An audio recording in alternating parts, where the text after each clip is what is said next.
નમસ્કાર દર્શક મિત્રો, એસડી ન્યૂઝ ગુજરાતી ચેનલ પર આપનું સ્વાગત છે અને હું આપની સાથે વૈશાલી પુવારુ કરીશું નજર આજના સમાચારો પર।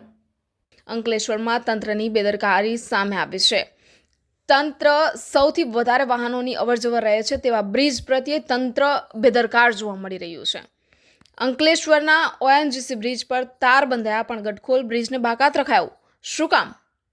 અંકલેશ્વરમાં પતંગની દોરીથી લોકોને થતી ઈજાઓ રોકવા માટે ઓએનજીસી બ્રિજ પર તાર બાંધવામાં આવ્યા છે, પણ રોજના સૌથી વધારે વાહનોની અવરજવર રહે છે તેવા ગટખોલ બ્રિજને બાકાત રાખવામાં આવ્યો છે। હદના વિવાદના કારણે આ ઘટના બની હોવાનું સામે આવી રહ્યું છે।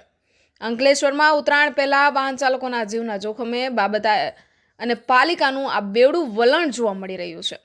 ઉત્તરાયણમાં માર્ગ પર પસાર થવું એટલે અત્યંત જોખમી બની જાય છે, ત્યારે ખાસ કરીને પતંગની દોરી જીવલેણ સાબિત થઈ શકે છે।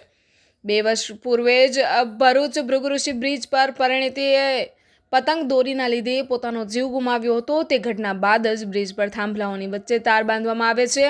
અંકલેશ્વર નગરપાલિકા તરફથી ઓએનજીસી બ્રિજ પર તાર લગાવ્યા છે, પણ શહેરને ભરૂચ સાથે જોડતા ગટખોલ બ્રિજ બાબતે ચૂક કરી દીધી છે અને આ ચોખ્ખું નજરે પડી રહ્યું છે। આ બ્રિજ જૂના નેશનલ હાઈવે નંબર 48 પર હોવા સાથે 2 ગ્રામ પંચાયતોની હદ આવેલ છે। આ વચ્ચે બ્રિજનો એક ભાગ અંકલેશ્વર નગરપાલિકા વિસ્તારને અડીને જ શહેરમાં પસાર થાય છે અને ત્યાં આવેલા છે, છતાં પણ આ બ્રિજ પર તાર લાગ્યા નથી, જે પાછળ તપાસ કરતા બ્રિજ પાલિકાની હદમાં હોય તે માટે તાર લગાવ્યા હોવાનું સામે આવી રહ્યું છે। જ્યારે બ્રિજ પાલિકાની હદમાં જ પસાર થવા સાથે સૌથી વધુ વાહન ચાલકોને અહીં જ જોખમ જોવા મળી રહ્યું છે। બ્રિજની બંને તરફ પાલિકાની સોસાયટીઓ અને એપાર્ટમેન્ટ આવેલા છે।